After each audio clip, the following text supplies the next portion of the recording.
एक आध मैंने अभी पत्रकारों का कहा पढ़ोगे, मैंने बोल दिया तो वो पढ़ना ही पड़ेगा, नहीं तो ये बेकार सिद्ध हो जाएंगे। हाँ, सरोज भाई, एक ही पंक्ति पूछना चाहता हूँ सारे धर्म गुरुओं से, ऋषि मुनियों से, कि अगर राम सबरी के झूठे बेर खा सकता है तो आज सबरी राम के मंदिर में क्यों नहीं जा सकती?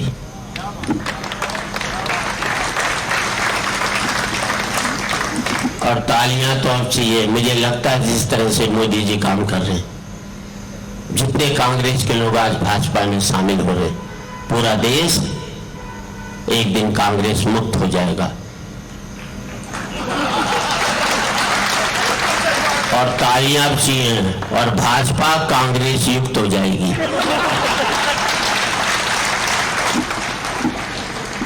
पता ही नहीं लगता कौन कहां जा रहा है, कौन कहां आ रहा है। सीधी सी बात करना चाहता हूं। और एक और बात कहना चाहता हूं, कभी भी किसी के ब्याह में जाओ,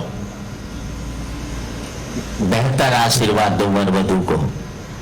ये मत कहो कि तेरी जोड़ी राम सीता जैसी बनी रहे, उसे कहना तेरी जोड़ी दादा दादी जैसी बनी रहे, तेरी जोड़ी नाना नानी जैसी बनी रहे।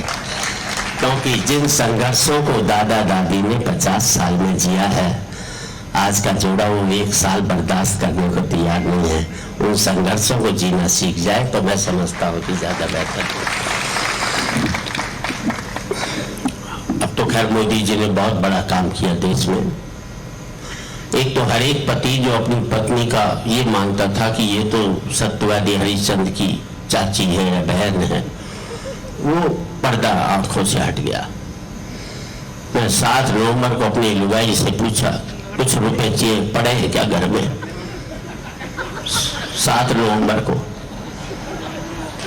बोले आपकी कसम घर में जहर खाने को भी पैसे नहीं। मैंने मान लिया, क्योंकि मैं मानता था हरिश्चंद्र जी की बहन नहीं है, सदा थी। फिर मैंने देख किसी कोने में पड़े होंगे। बोले आपकी माँ की कसम घर में जहर खाने को पैसे नहीं, मेरी खाली मेरी माँ की खाई।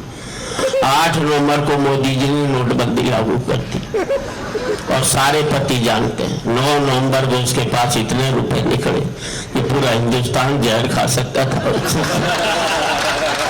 तब पता लगा जिंदगी भर उसने मेरे से झूठ ही बोला और कुछ नहीं बोला कभी भी जिंदगी में।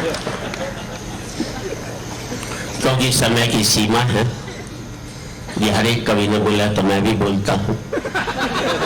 उसके बाद चाहे कितना ही पड़ जाए वो अलग बात है, दूसरी ये बोलना पड़ता और कोई बात नहीं। एक तो समय की सीमा है तो पीछे वाले भी तसल्ली ले लेते, चलो थोड़ा ही पड़ेगा, ये इनको भी तसल्ली के लिए बोल देता हूँ, कोई बात नहीं। ऐसी मैं एक कविता सुना देता हूँ जो बैरागी जी मेरी सबसे प्रिय हास्य की लगी थी। एक रामलीला में मैंने लक्ष्मण का रोल किया था। मुझे सूर्पणखा की नाक काटनी थी, लेकिन सूर्पणखा ने मेरी काट दी।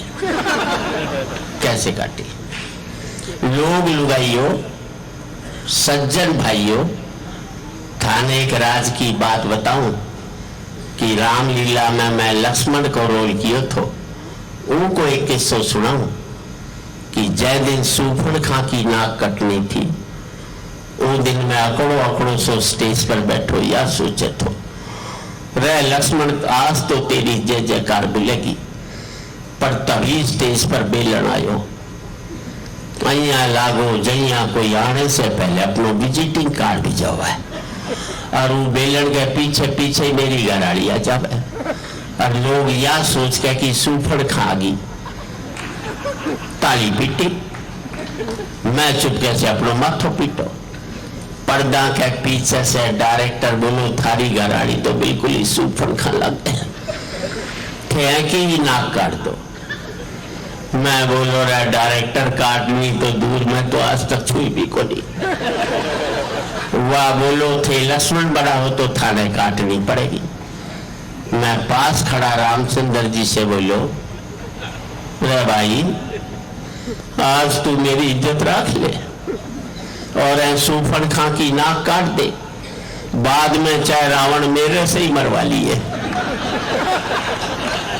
पर रामचंद्र जी क्यों मक्खी का छाता में हाथ दे बैठा, साफ नाट गया। मैं तुलसीदास जी ने कोसने लगो, अरे तुलसीदास तू तो रामायण लिखकर चलो गयो, पर मेरी जान ने तो महाभारत कर दी। लक्ष्मण के तेरे दुश्मन लागे तो, जो सारा काम तो रामचंद्र जी से कराया, नाक लक्ष्मण से कटवाई, पर कोसने से क्यों हुए तो मैं डर के मारे थर थर कांपने लगो, और लोग यह सोच के कि मैं गुस्सा के मारे कांपू। ताली पीटी, पर ताली पीटने से जोश थोड़ी आवे था। पर्दा के पीछे से डायरेक्टर बोलो, जी अब थे कड़क कर बोलो, रे रावण की बहन सूफन खा, दूर हट वरना तेरी नाक काट लूंगा। पर मेरे में किसी कड़क दरी थी, किसा डायलॉग याद रहे था, मैं सारा डायलॉग भूल कर बोलो, रे कल्लू की माँ मैं तेरो इकलो तो पति लागो, आज तू मेरी इज्जत रख ले और मेरे से नाक कटा ले, घर जाके चाहे मेरी गर्दन ही काटती है। पर मेरी घराड़ी के तो चंडी चढ़ रही थी, वह थोड़ी ही देर में मेरी नाक काट करके लहूलुहान कर दी और लोग ताड़ी पीटी। लोगों ने तो नाक कटने से मतलब थो, चाहे लक्ष्मण की कटो चाहे सूफन खाती। सोहे भाइयों, मैं तो नाक कटा कर घर में आयो और यह सोची कि आज पूरे देश में यह हो रही है, आज जैकी नाक कटनी चाहिए मैं की कटे को नहीं, जैकी रहनी चाहिए मैं की रवे को नहीं। आज जब लक्ष्मण की नाक काटी जावे है तो ये जनता तालियां बजावे है, तालियां बजाती जनता भूल जावे है कि नाक उसकी भी कटी हुई है, इज्जत उसकी भी गई हुई है, आत्मा उसकी भी बिकी हुई। बैरागी जी के इस कार्यक्रम में शायद इससे बेहतर नहीं सुना सकूं, इसलिए आपको सुनना चाहिए। कविता का शीर्षक है कान्हा से द्वारकाधीश तक। कृष्ण राधा से अलग हुए वृंदावन से, उसके बाद मिले नहीं। कृष्ण के दो चरित्र हैं, जो प्रेम से जुड़ा वो कान्हा कहलाया, जो युद्ध से जुड़ा वो द्वारकाधीश कहलाया। व्यक्ति वो है, चरित्र विपरीत है दोनों जगह उसके। हाँ मानिक भाई, मैंने सोचा स्वर्ग में राधा और कृष्ण आमने सामने मिल जाए। क्या हुआ? मैंने सोचा स्वर्ग में राधा और कृष्ण आमने सामने मिल जाए तो राधा कुछ सवाल तो करेगी। ऐसी क्या बात थी? वृंदावन में रास रचाया, समुद्र के किनारे पहुंचकर द्वारकाधीश बन गए, वापिस भी नहीं लौटे। और इस मुल्क में प्यार का अगर सबसे बड़ा नाम आता है तो राधा और कृष्ण का आता है। मेरा मानना है इस देश का वैलेंटाइन डे उस दिन मनना चाहिए जिस दिन कृष्ण का जन्मदिन था। हम उससे बेहतर व्यक्ति नहीं तलाश कर सकते। विराट भाई और सुल्तान मामा हर से बाद मिले हैं, तो आप सवाल सुन। हाँ मानेंगे। स्वर्ग में विचरण करते हुए अचानक एक दूसरे के सामने आ गए, विचलित से कृष्ण और प्रसन्न चित्त सी राधा।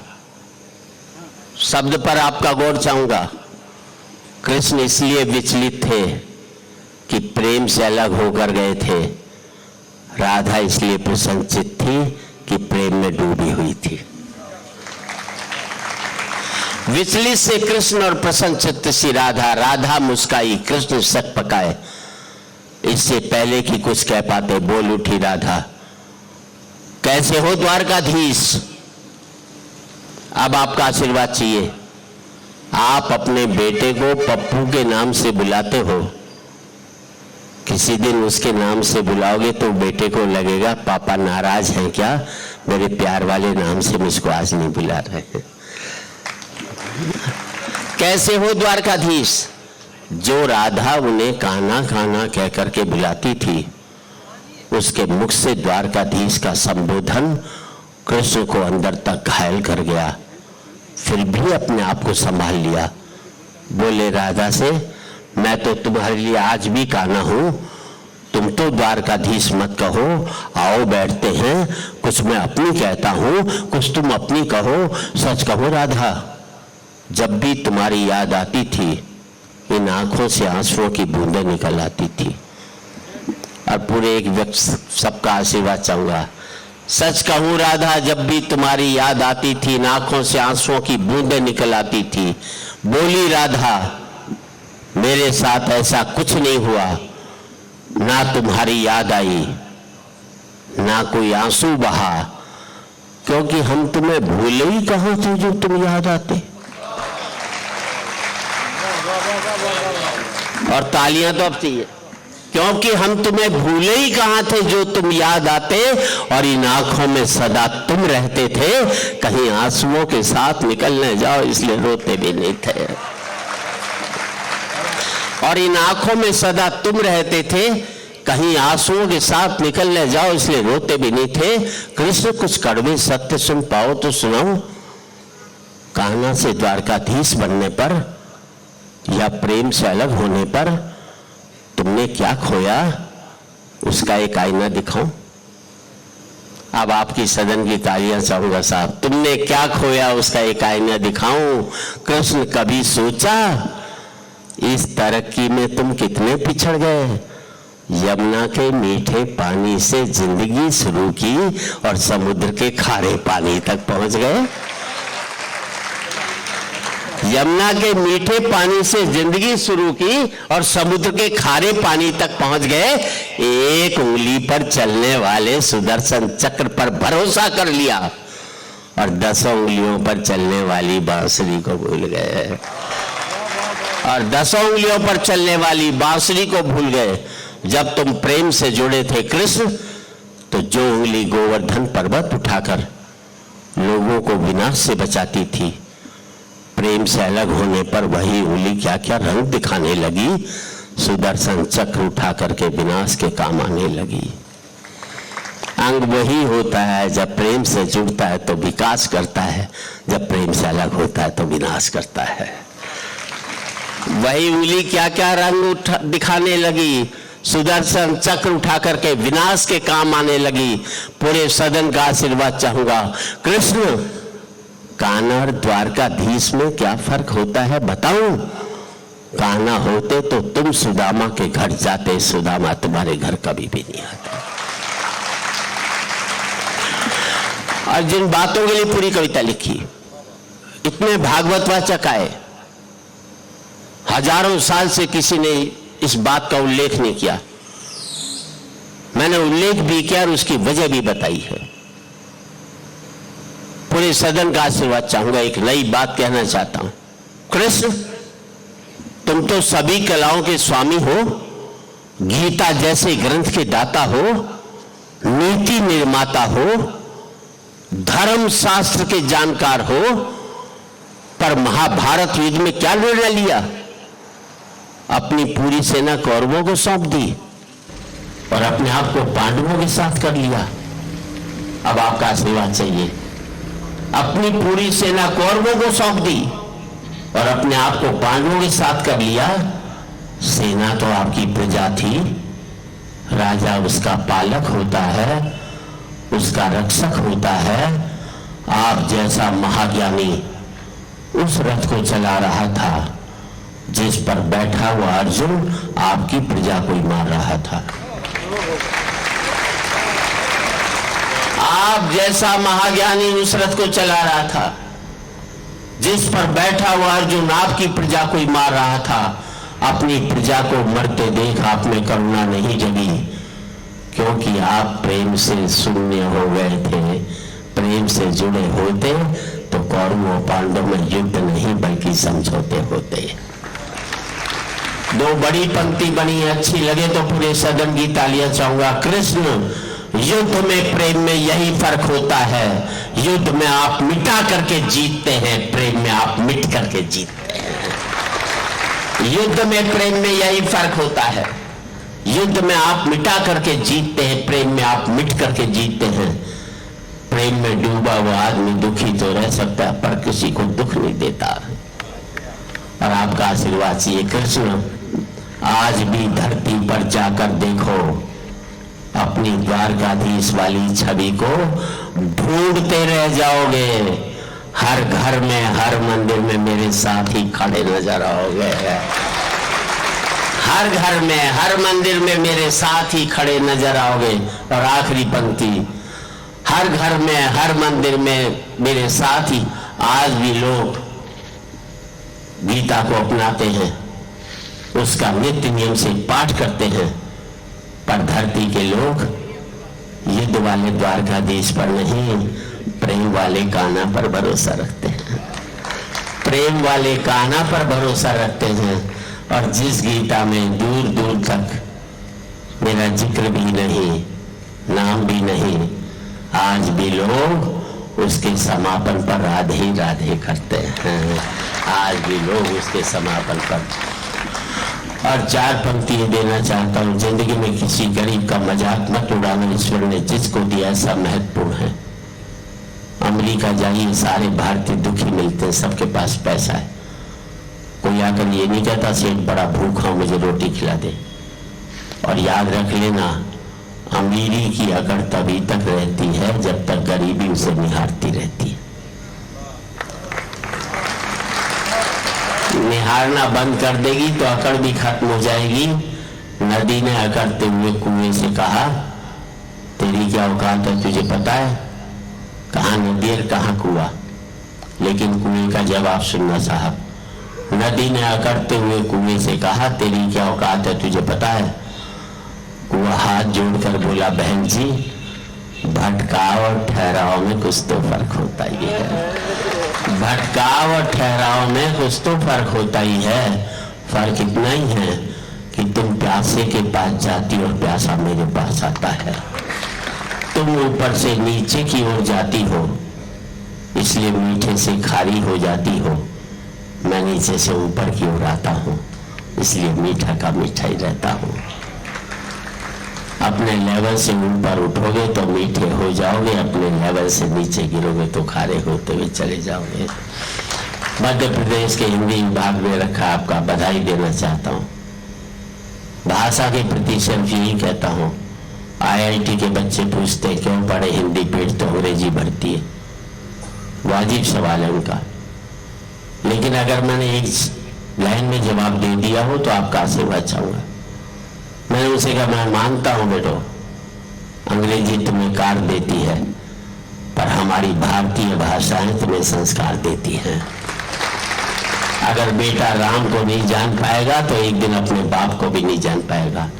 और राजनीति कुछ भी कहे, लेकिन हम क्या कहें कि आज एक बार कहें, आखिरी बार कहें, क्या पता तुम न रहो, क्या पता हम न रहे। और पूरे सदन का आशीर्वाद चाहिए साहब। आज एक बार कहें, आखिरी बार कहें, क्या पता तुम न रहो, क्या पता हम न रहे। मंदिर और मस्जिद की या किसी इमारत की, माटी तो लगी उसमें भाई मेरे भारत की। माटी तो लगी उसमें भाई मेरे भारत की। लहू था हिंदू का, अल्लाह शर्मिंदा रहा। मरा मुसलमान तो राम कब जिंदा रहा। बिखरे बिखरे हैं सभी, आवे घर में रहे, क्या पता तुम न रहो, क्या पता।